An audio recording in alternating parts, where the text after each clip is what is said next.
G'day everyone. Sorry about the light above my head. It's the light in the room in my office. And unfortunately it's gone very dark outside, even though it is currently 6:23 p.m. But then it is winter. So during summer it's normally going dark around about 8:30, 9 o'clock at night.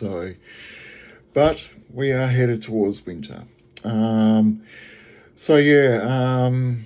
First of all, apparently, I've got to promote a couple of books. Well, at least one. One author, let's put it that way, because he's written about 30 or 40 books. And I did promise him only this afternoon, even though he's probably making snore noises right now, that I would say something about his book or about him. Chance Paladin, you can get his books on Amazon. They're really good. Trust me, I've read a couple of them, including Bunker Basics. He's on YouTube, so get over there, have a look, have a listen. Very intelligent bloke. But yes, he does have books for sale, and he's even got a game that you can purchase from him called Sustainment Protocol. So, which is basically a prepper-orientated, energy-orientated game that you can play. He designed all of it, including the music, the characters, and the whole stuff that goes behind. If you're interested, get over there to Amazon, grab his books, Chance Paladin, or look him up on YouTube, and I'm sure he's more than likely going to give you the link for the game. So there you go. Job done.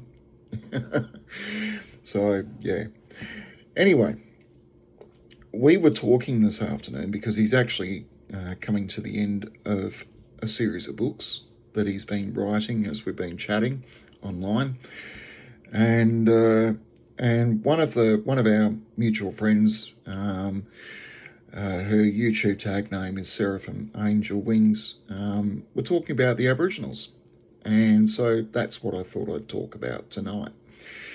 And the only reason I bring this up is because the area that I go camping happened to be part of their territory.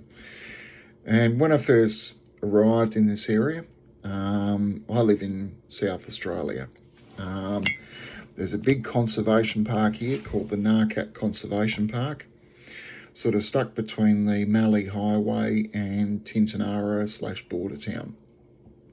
A lot of people use it for four-wheel driving. Most people do the border track, which runs down the border of Victoria and South Australia. And so when I first got here, I wanted to know more about them.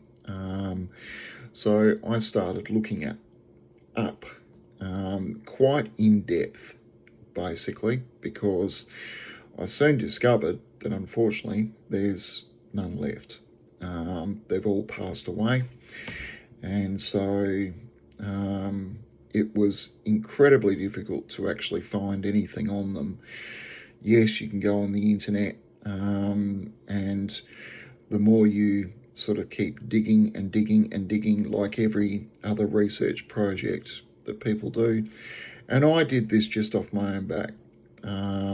Yes, I spent money on books, and the more information I could find, the better, basically.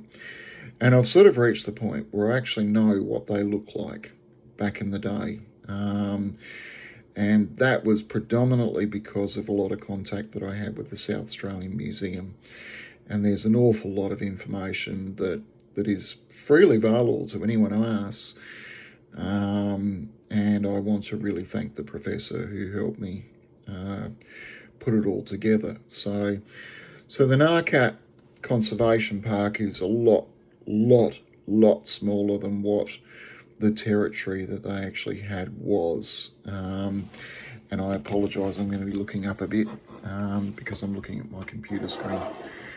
The estimated Ngarkat territory was approximately 23,000 square kilometres. To put that in perspective, Scotland on its own is 30,090 square kilometres. So we're only talking another 7,000 square kilometres. Belgium is 30,528 square kilometres. Northern Ireland is actually smaller.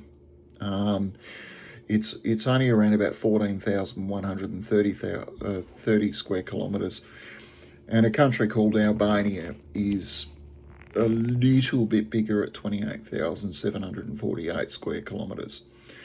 So today, the Ngarkat Conservation Park is roughly 2,010 square kilometres. So it gives you an idea of the size that it was compared to a few other countries, and how much smaller it is now. And, I mean, we're sort of talking about, I think the most people that actually lived out there was around about 150. And they were separated into roughly around about 5 or 6 tribes, one of which was at a place called Bain Hill. Another one was called the Mercani, and some of these names I can't even pronounce, but so there was only about 150 people living on 23,000 square kilometres. It was pretty hard yakka. They didn't really stay in one spot. They tended to move around quite a bit. There's no natural caves out there, as far as I know, and I've known this area all my life, and I've spoken to a lot of people. There's no real art, as you would call it, compared to other places, and there's no written record, obviously.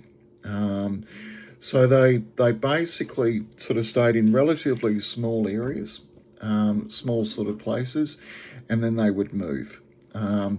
During summer, they actually didn't stay here at all. They started migrating actually further towards the River Murray, and to a place that pretty much you can do a tour of, called Devon Downs. The local tribe there called it Nwat Nwat, or Nguat.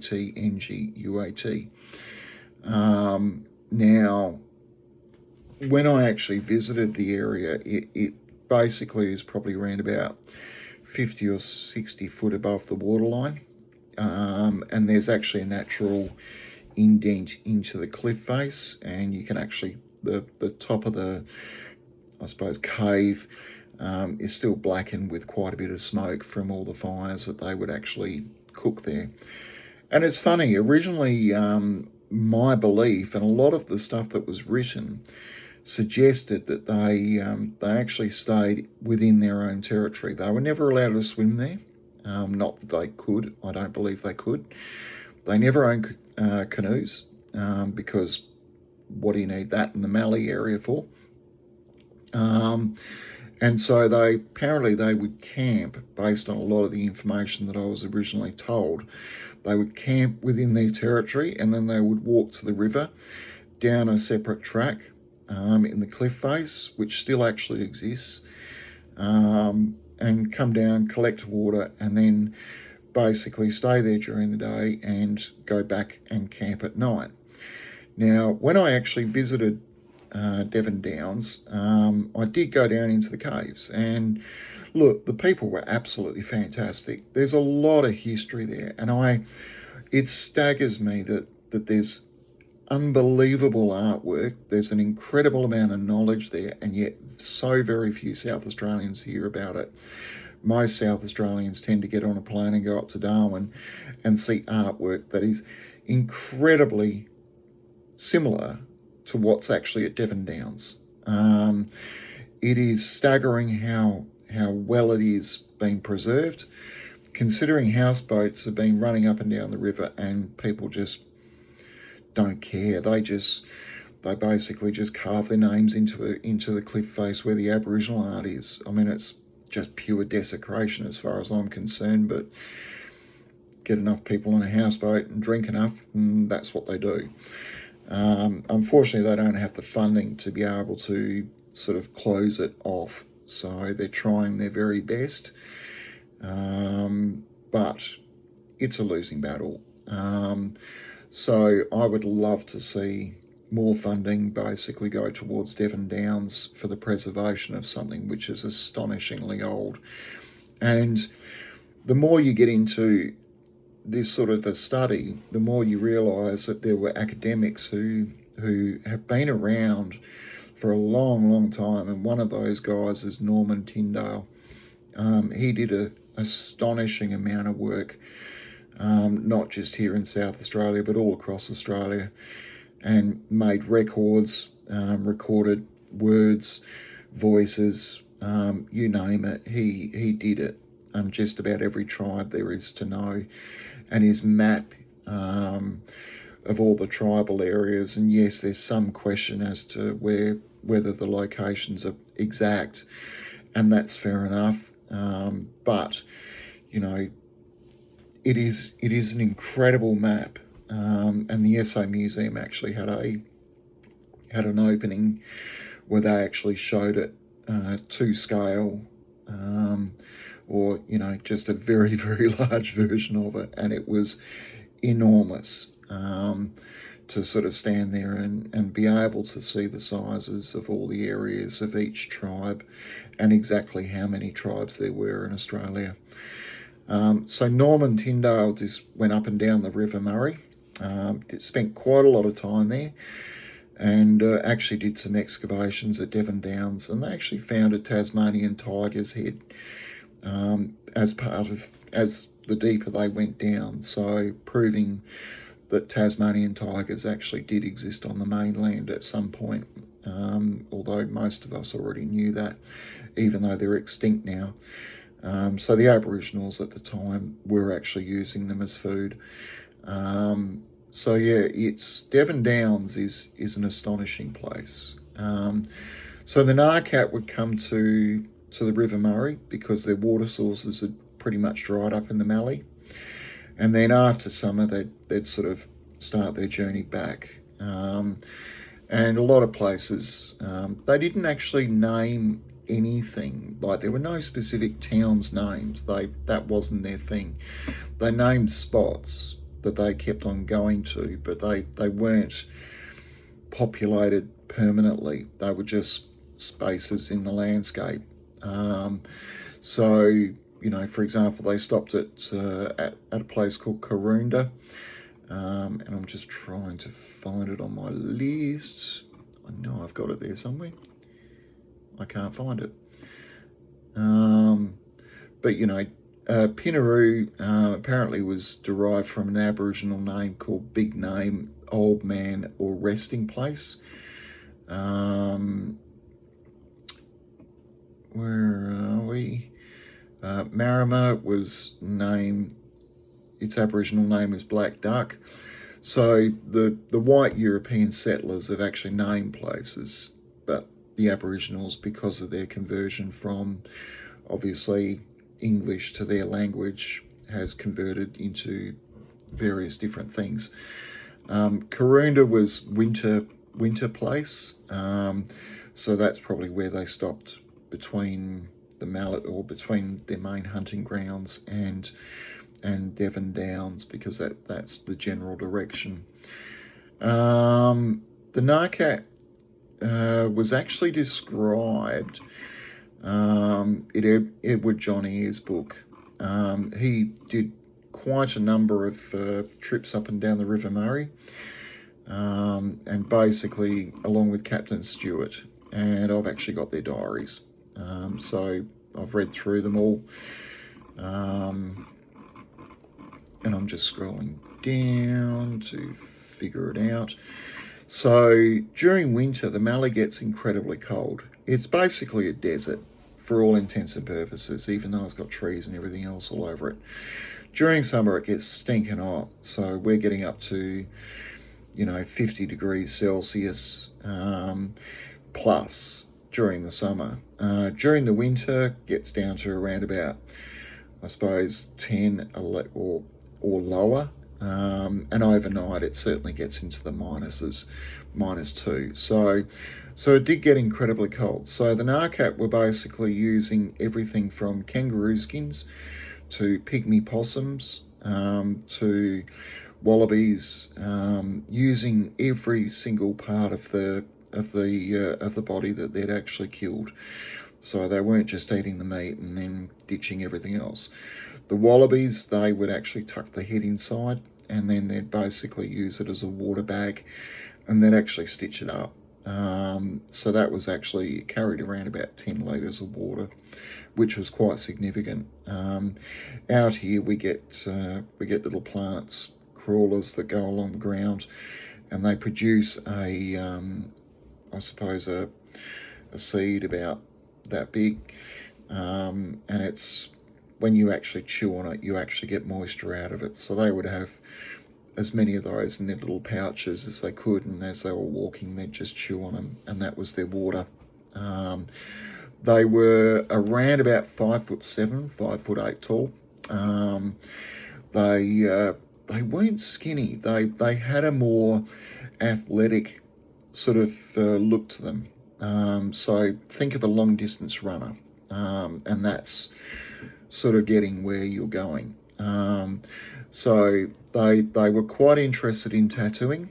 They actually would cut themselves with various cutting tools that they got out of the bone across their face, their chest, and part of it was actually the sort of becoming a man, I suppose. And then what they would do is they'd chew up clay with grass seeds, and then actually stick that in the wound, and that would end up drying, and they'd keep it there for pretty much most of their lives. So they were pretty much tattooed. Yes, they had red ochre. Some reports have mentioned them covered in red ochre, and pellets have been located at a variety of sites or soaks. Soaks are basically depressions in the earth where the water table is very close to the surface level. These days, I remember as a kid we used to go to Bane Hill, and we'd basically dig a hole and walk away for 5 minutes, come back, and the hole would be full of water. That's no longer the case due to a lot of farming, particularly for potatoes, garlic, etc., etc. So the water table's since dropped, but I certainly remember it as a kid, and the Aboriginals would have known exactly where those soaks were, and they would have used the water out of that, and it was reasonably fresh water. I mean, we're not talking, current day water. We're talking about coming straight out of the ground, and it was either that or they get it out of tree depressions. So if you had a couple of limbs coming down, it creates a bit of a hollow, and water would collect in that as well. And they actually learnt how to harvest mallee trees for water. I won't go into that because it does actually kill the tree. But mallee trees, as I've described before, basically have these huge bulbous roots, and they contain a lot of water. They can go through many, many droughts and they'll still survive. So there is a way to harvest that water, but like I said, I won't go into it. I believe the water actually tastes, it's obviously very woody, but you can actually get probably around about 2 litres of water out of it very easily. But like I say, once you actually cut those roots, the tree will die. But bearing in mind they moved around quite a bit, so, and that was one thing about the Aboriginals. They never actually sort of went in an area, killed everything, and then moved on. They'd only take what they needed. So the other thing, during winter, they would actually have a coating of kangaroo fat directly from the kills that they did, and they'd smear that all over their body, and that'd give them an insulating factor. So Edward John Eyre, in his described the Aborigines, and I'll just read it out. The anterior lobes of the brain are fairly developed so as to give a facial angle. The eyes are sunk, the nose is flattened, and the mouth wide. The lips are rather thick, and the teeth generally perfect and beautiful, although the dental arrangement is sometimes singular, as no difference exists in many between the incisor and canine teeth. The neck is short and sometimes thick, and heel resembles that of Europeans. The ankles and wrists are frequently small, as are the hands and feet.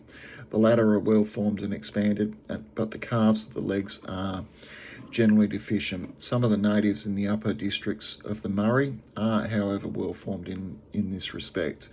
So the closer you got to the Murray, the smaller the tribal regions became, simply because of an abundance of food, materials, everything they needed. As you go away from any river source or any major river source, the territories become far bigger because they've actually got to search for the basics. Another comment was made, states the following: after meeting a Ngarkat for the first time, one of the men we saw was an individual of noble bearing. He trod the soil as though he were its possessor. There was no fear, no begging for flour or tobacco, no crouching to the white man. He stood there before us in all the dignity of the savage. Bearing in mind this was written about 1902 or something like that. Tall, erect and strong. A fine youth was at his side, with his long black hair streaming in the wind and his neck surrounded with ornaments of reeds strung upon the sinews of the kangaroo. So they actually use the sinews from the muscle to actually use for their sewing, but they used it for a multiple of reasons. The child of the desert looked at us with wonder. He put his wild dog around his shoulder and pointed with the spear toward the east, signifying his home was there. And of course, he was pointing towards the Ngarkat territory. So we actually had white settlers seeing them whilst they were still around. I believe one of the last ones, where is it? They were athletic to look at, similar to a long-distance runner, with well-defined muscles and a lot thinner than the look regularly seen along the Coorong or even through the Murray tribes. So both the Murray and the Coorong had strong resources: fish, kangaroos, possums, you name it. They never went hungry. They had so much food. Whereas the Ngarkat always had to get out there and actually look for it. And so thus you had a very different body shape. They would have stood out against the other tribes who simply because of the vast quantity of food available tended to be plumper than the way the Ngarkat would have looked. And this is where it gets a little bit rude, but please bear with me. The men in particular had large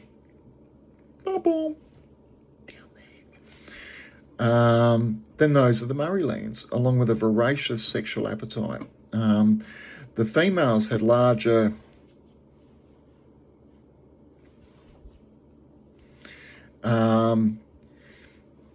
as well when compared to the women of the Murray. Another observation from the guides at Devon Downs was that the women were considered very attractive and would have made wonderful partners, as they were a lot more forcible and stronger.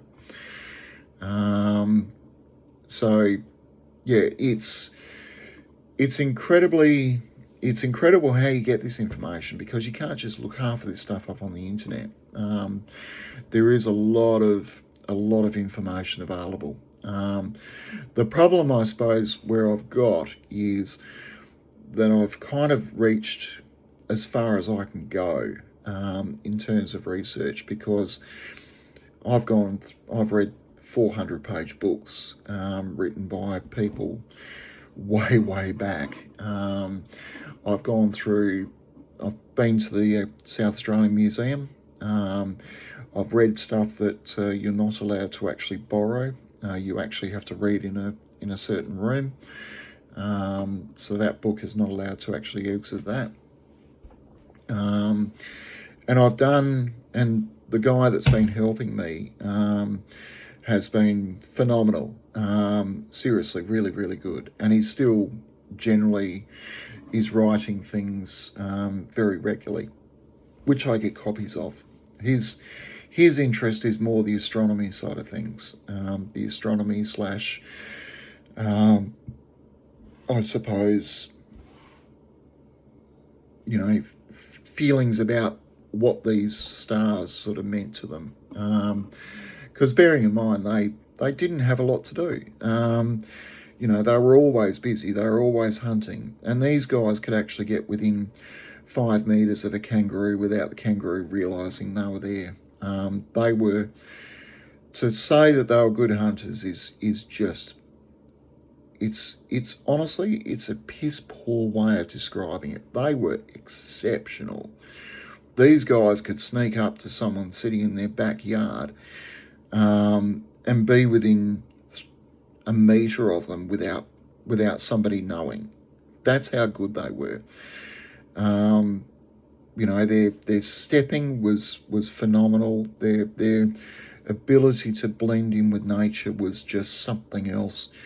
I mean, we look at, I suppose, the modern day equivalent is a sniper, but even then, they don't get as close as what these fellas got, to basically to animals, wild animals who forever are on constant alert, because back then we did have dingoes before the dingo fence was done. So the kangaroos were threatened quite severely. There were no foxes, no rabbits. That was all introduced during European settlement. So yes, they had things that would eat them, but the Ngarkat were just something else. In fact, and this is partially where the jokes sort of came, they were actually considered sorcerers. And I might have to do another video about this. They were actually considered sorcerers, particularly by the tribes that actually sort of went around them. They were okay at Devon Downs, funnily enough. And I strongly believe their bloodline still lives. Because look, I don't care, and I've said this to a multiple amount of people, if you're 15 years old and there's a cute girl over there, you're going to do stuff, even if the parents have told you not to. And 9 months later, and there were no condoms back then, so if someone was cute and the girl thought you were cute, and you went behind a bush, you did the business, and 9 months later, little pat her feet. So as much as the records sort of say that they don't exist, I honestly do believe their bloodline does. And one thing I did learn at Devon Downs was the idea of totems. And I mean, we're all aware of the totem pole, but these were actually totems. They were either an animal or a spirit guide or something along those sort of lines. And you see this actually in a lot of tribes around the world. But they actually used it as an acknowledgement of you're not from my family. So in other words, if you carried an eagle totem, and the other person carried a kookaburra totem, you could join. You weren't part of the family. So totems, I wasn't aware of this. I knew that they existed overseas, but I wasn't aware they existed here. I can't, for the life of me, work out what the Ngarkat's totem was, but I know it was different to the ones at Devon Downs. And considering, sorry, I'll go back into that. So once I'd finished with the cave down in Devon Downs, I actually went up to the top of the cliff, and there were stone piles all the way down the cliff. And when I asked the guides, they said, yeah, that's where the Ngarkat camps, right above the people at Devon Downs. Now, for me, that blew me away. I mean, look, I'm no expert. I'm certainly no university professor, but the thing that got me straight away was that there were stone piles everywhere. I mean, these guys hadn't just camped for 1 year. They'd camped there for a long, long, long time. And as much as a lot of the literature was suggesting they were camping miles away, they were camping right above the people that they were visiting's head. So that relationship was clearly a lot closer than what a lot of people have sort of put together. And the fact of the matter is that if you've got another tribe camping right above your head and you don't trust them, that's a really bad position to be in, because the people on the top have always got the advantage of the ones down below. So there was a lot of trust, and I'd imagine it was built up over a millennia. And a lot of people have said one of the big questions I had was, where did the Ngarkat come from? I mean, how did they get there? And when you actually look at the way the Australian Aboriginals came into Australia, most of them followed the watercourses. And of course, the River Murray is one of the biggest watercourses in Australia. So, and of course, everyone has disagreements. So, you know, where do you go when you have a disagreement? You piss off elsewhere. So I can only think that as a timeline, they came down the River Murray, and then gradually split off and formed groups. And the other thing they got into was a lot of wife stealing. And part of that, I mean, we sort of think that's terrible. But part of it is this innate human nature to reproduce and basically keep the bloodline going. And so you would have to assume that at some point that if you can't sleep with your totem and there's not enough women over here, then if there's the possibility of stealing a wife and doing the business, then that's what they'll do. And it's purely to keep the tribe going. And I don't know how old the Ngarkat were. There's been no real, as far as I know, there's been no real DNA testing. I think the biggest DNA test was actually done in India, where they found that most Australian, well, I think every single Australian Aboriginal actually has Indian DNA in them, because of the way they actually travelled and then sort of came down through, Indonesia and then into Australia. And so I get that, but then I'd love to see a Ngarkat come out of that as well. But because there's none alive, you can't, I don't know enough about DNA, but you can't, unless you've got something to compare it to, it's really hard to sort of say who's who, if that makes sense. But I think I'll leave it there. I could talk about this forever, seriously. So, but yeah, buy Chance's books. I had to get that in first, mate. Get online, onto Amazon, search Chance Paladin, CHANCE, space PALADIN. Search it out. He's on YouTube. And if you get the chance, buy the game. Just ask him. He'll give you the link. No problems at all. And yeah, I'll leave it there, and I'll catch you guys all later. This is going to take 2 hours to upload, so good luck with that. Catch you later.